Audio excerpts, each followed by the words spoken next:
Bagaimana terjadi Islamfobia kalau hampir 90% penduduk kita orang Islam?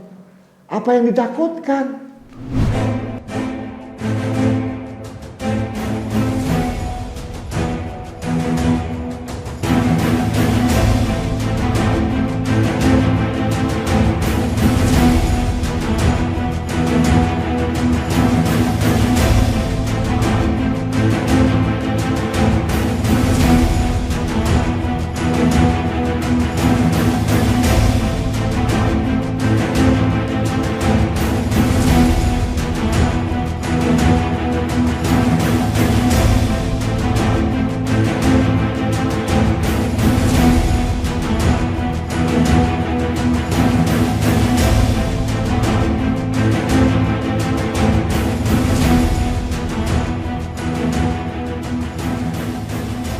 Halo sahabat Indonesia, kita bertemu lagi dalam Opini Rudy.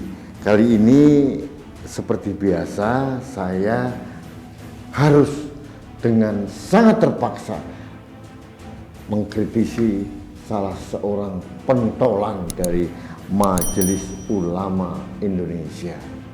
Kali ini bukan Pak Anwar Abbas, bukan Khalil Nafis, tapi Wakil Ketua Dewan Pertimbangan MUI Kiai Haji Muhyiddin Junaidi. Nah, ada yang membuat kita bingung dengan komentar ulama ini. Dikatakan bahwa penangkapan Munarman itu membuktikan Islamfobia ada di Indonesia. Ini komentar yang mohon maaf dengan segala hormat saya, komentar dari orang-orang yang tidak mengerti literasi tentang Islamfobia. Di Indonesia tidak ada yang namanya Islamfobia, ketakutan terhadap Islam, tidak ada. Bagaimana terjadi Islamfobia kalau hampir 90% penduduk kita orang Islam? Apa yang ditakutkan? Kecuali 50-50 dengan agama yang lain atau mungkin menjadi minoritas. Ini sesuatu statement yang tidak masuk akal.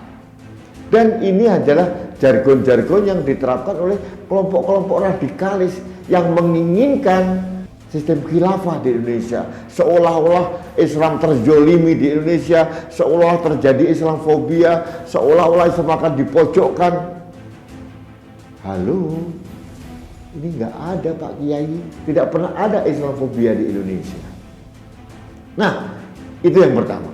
Yang kedua, ini penting juga, bahwa Munarman tidak merepresentasikan kelompok Islam. Karena Munarman tidak mempunyai jejak keilmuan pejuang Islam, tidak ada. Dia hanya aktivis, kemudian masuk dimanfaatkan oleh FPI, selesai. Dia tidak mempunyai jejak keilmuan sebagai tokoh muda Islam. Bukan. Dia hanya aktivis yang dipakai otaknya, dipakai jasanya oleh kelompok FPI. Kelompok FPI pun bukan kelompok Islam bagus. Ini hanya proksi kekuatan yang dikumpulkan oleh Rizik Syihab untuk tawar-menawar secara politik dan cuan. Jadi saya mohon maaf ini, Pak Kiai Muhyiddin Junaidi, tolong Anda baca secara lebih dalam. Please, berwisatalah lebih jauh. Supaya wawasan kita jadi terbuka lebar. Ucapan dari seorang Wakil Ketua Dewan Pertimbangan MUI, harus hati-hati, jangan gegabah. Karena ini dianggap sebagai kebenaran. Padahal totally wrong atau salah total.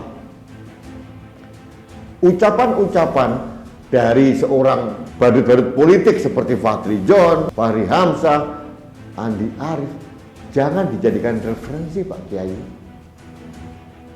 Ini yang penting.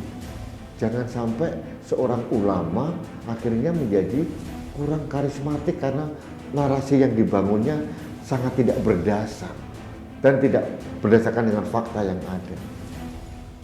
Juga ucapan dari Sekjen PKS, Habib Albuy, seolah-olah membuat mereka berat. Wajar juga, karena selama ini Munarman masuk dalam kelompok mereka.